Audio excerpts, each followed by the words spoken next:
Hey, what's going on out there, YouTube family? This is Sammy Lake representing Team JVS back here again for another review for Westworld Season 3, Episode 6, Decoherence.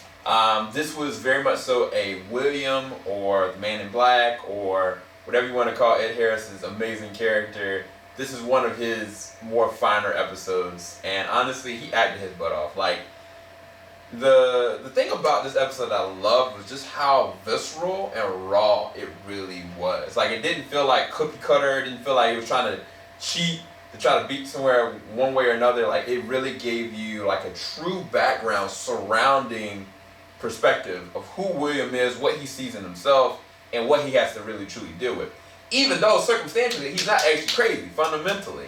And it's kind of like all throughout, like you're sitting there questioning yourself, like what is really going on? Like what is this? What is the protein in this man's body? Then you come to find out what that is later on with Charlotte/Dolores Charlotte's plan in the background. But I'll get to her in a second because Tessa Thompson did her thing as well.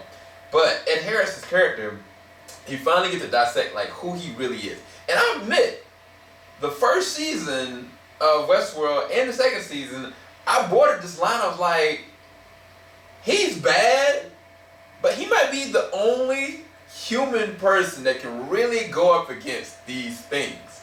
And it's kind of like, for good or bad, like, it's about the end of the human civilization at the end of the day. And it's kind of like, is he good or is he bad? Because, I mean, you had three different factions of people. You had, like, the Arnolds. You had, of course, Anthony Hopkins' character.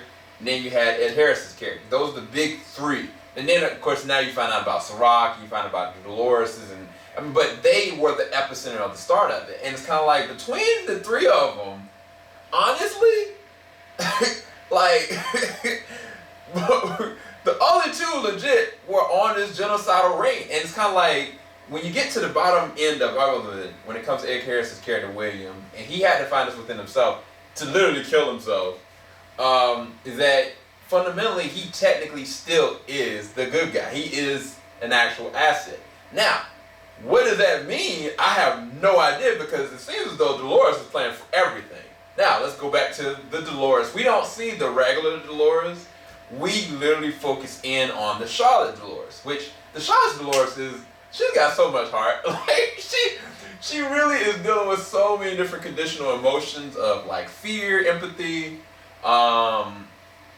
rage, inadequacy complex. Like, she's dealing with all these, and Tessa Thompson is nailing it. Both her and Ed Harrison's hair in this episode really do crush it. The other thing I loved about this is the fact that she really is kind of just left there, honestly. And it's kind of like, I knew Sirach was smarter than all that, but it's kind of like the way she planned it all out and plotted it all out, I was like, yo, she's a savage, for real, for real.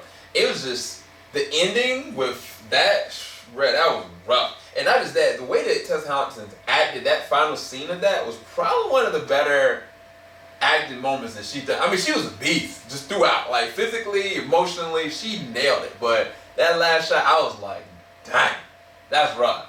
Then you have the Maeve character, and she's dealing with her situation, and it's kind of like, she's going, and she's like, hey, look, I need help, and it's kind of like, she's at this crossroads, she doesn't have any options, she could literally be deleted tomorrow, and it's kind of like, when she had that conversation with Dolores, I knew it wasn't going to end well, but I didn't know, it was going to be heart-wrenching, honestly, because it's kind of like, man, she said they're talking to Dolores, and it's like, yeah, I kind of planned for this. Yeah, I think that's how I would do this. Yeah, this isn't going to end well. And I was like, oh no, somebody's about to die.